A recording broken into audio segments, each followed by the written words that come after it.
Bienvenidos a este nuevo episodio de este podcast, Mancito.ux. Desde la mitad del mundo hablamos de UX al mundo entero. Service Blueprint, parte número 3. En base a este libro, Construyendo Experiencias, ¿sí?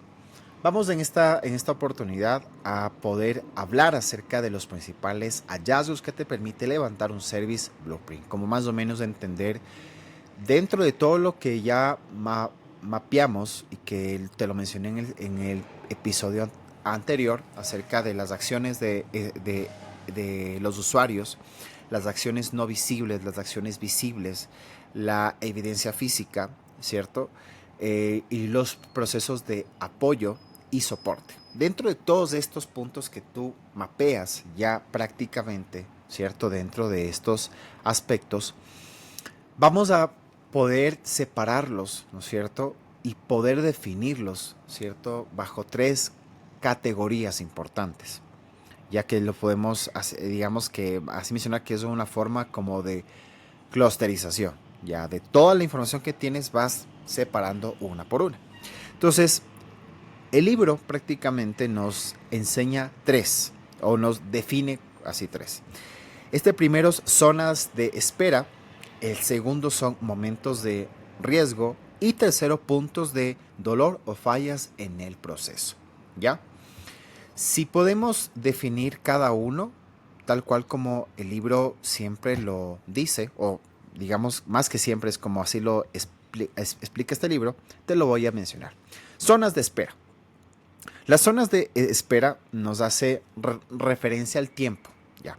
No siempre el tiempo de espera es malo, ¿ya?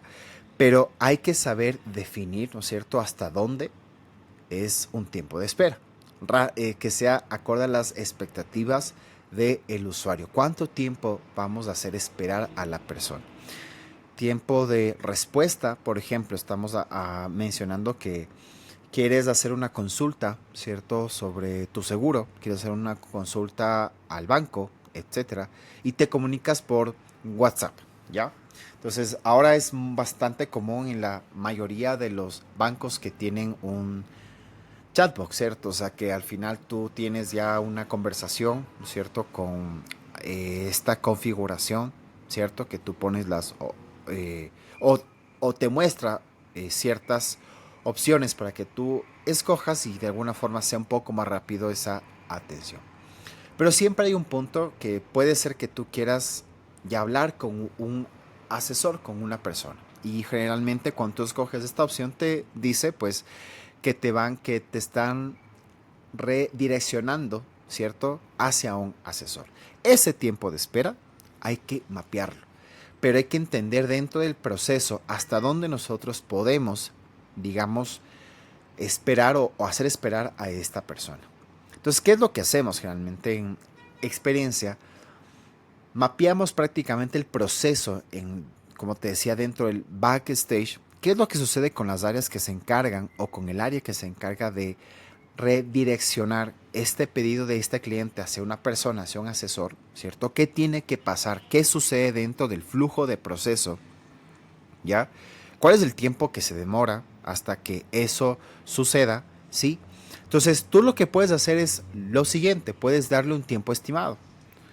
Por ejemplo, si el mensaje es más o menos así como que si escogiste la opción de que un asesor te atendiera, te puede decir más o menos algo así como te estamos direccionando hacia un asesor. Esto puede demorar hasta 5 minutos. Me estoy asimentando súper rápido.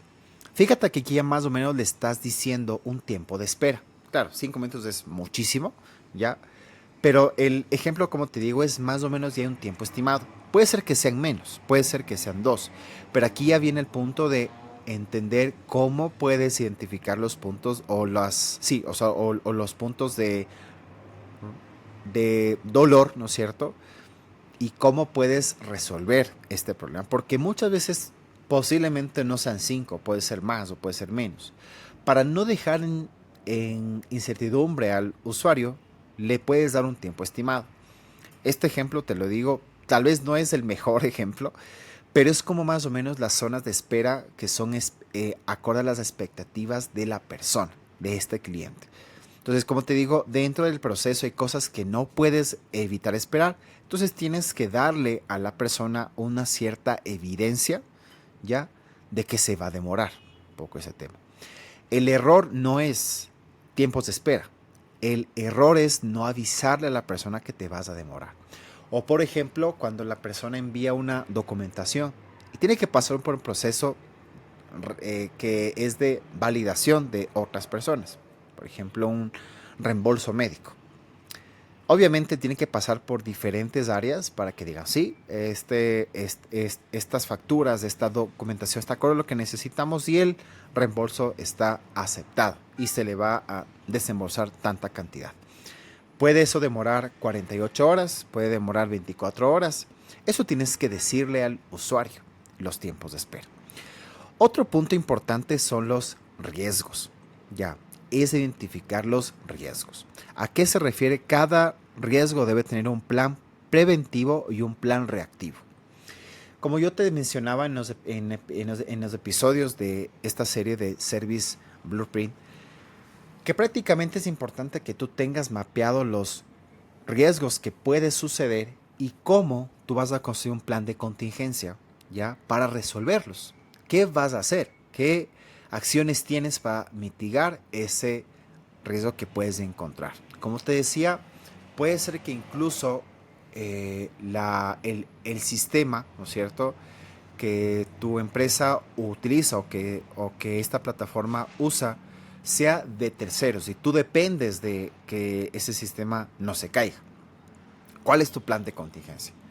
Puedes mencionarle al usuario, por ejemplo, que te vas a demorar un poco más, que el sistema está resolviendo o está verificando la información. No le estás mintiendo, pero le estás dando, digamos, una evidencia. Prácticamente esto se junta con las zonas de espera, pero prácticamente es parte del plan de contingencia que tú haces.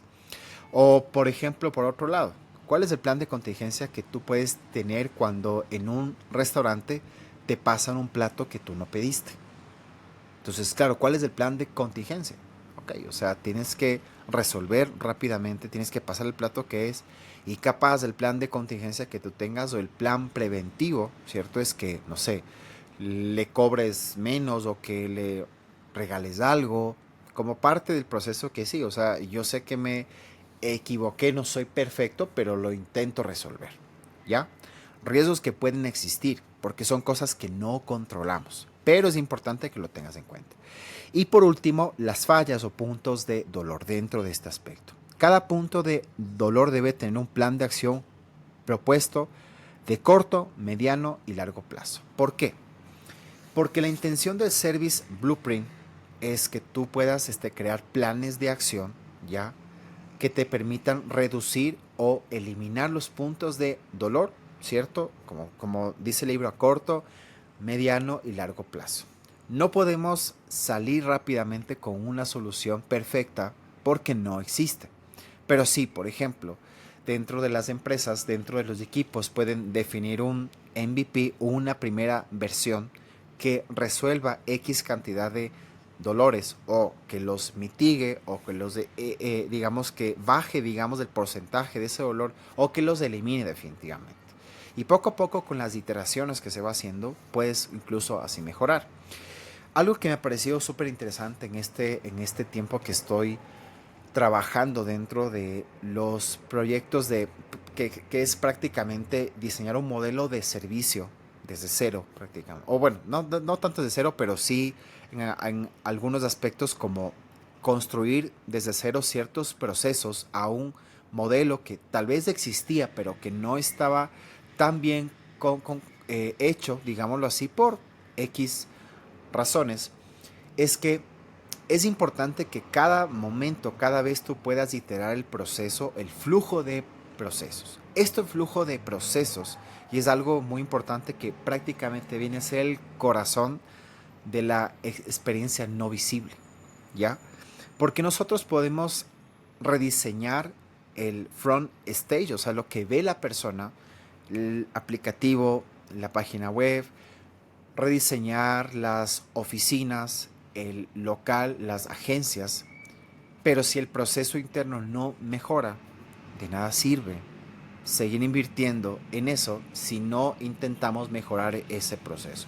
Por ejemplo, dentro de las áreas que tú puedes investigar, te das cuenta que el área A tiene un tiempo de validación de los documentos de 2 días. Y tú preguntas por qué tiene 2 días. O sea, ¿qué es lo que hacen a la final?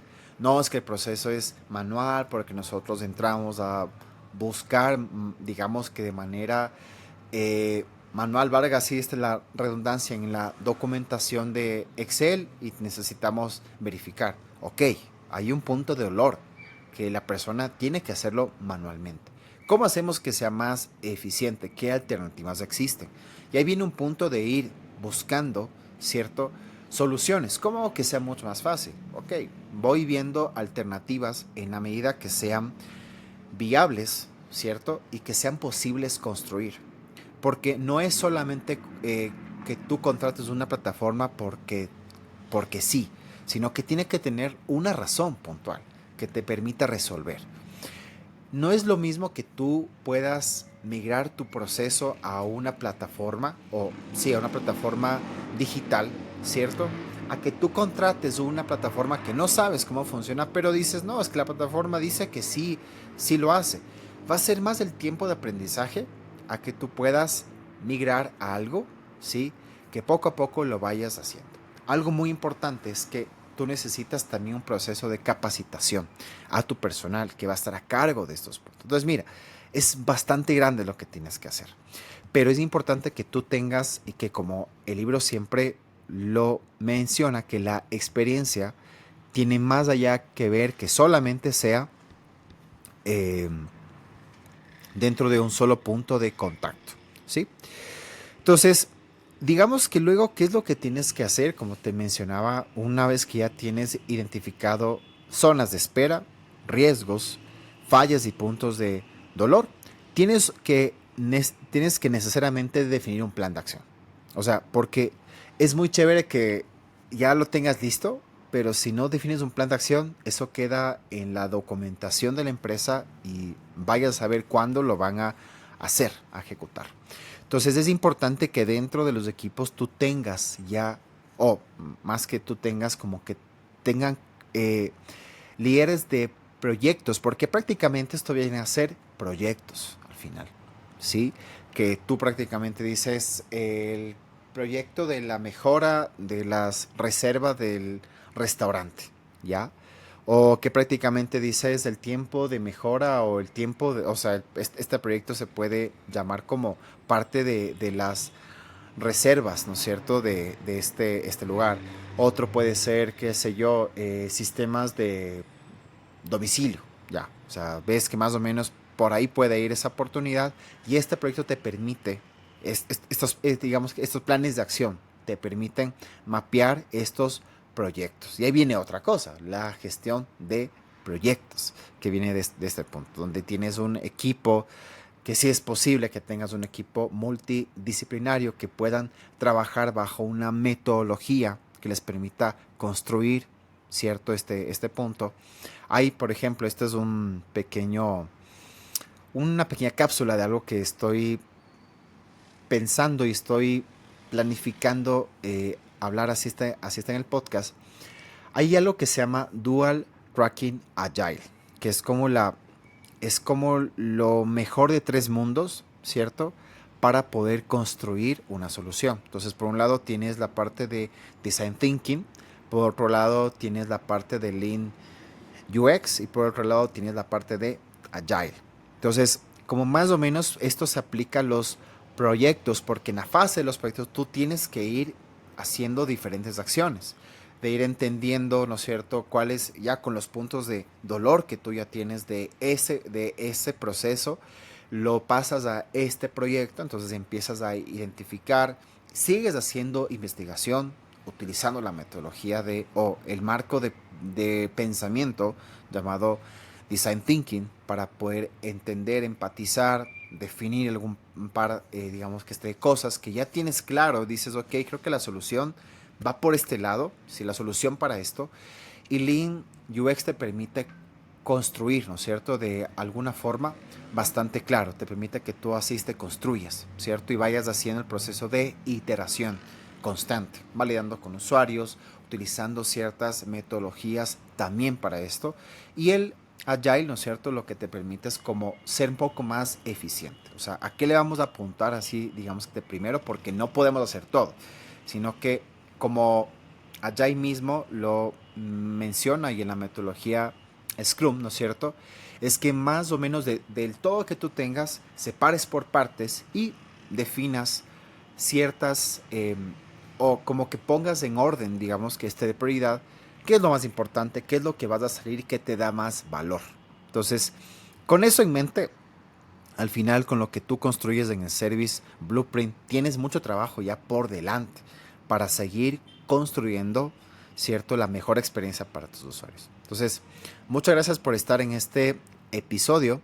Gracias por haberte interesado pues en este punto y espero que puedas leer también este libro, que de hecho te lo voy a dejar en la descripción del perfil o de este episodio para que lo puedas leer, y también te voy a mostrar ahorita en la cámara para que puedas ver cómo es la portada. Entonces ahí justo más o menos se ve Construyendo experiencias, de Rodrigo Fernández. Entonces, una joya de libro para poder entender cómo, ¿no es cierto?, construir las mejores experiencias para tus usuarios. Así que muchas gracias y nos vemos en el siguiente episodio.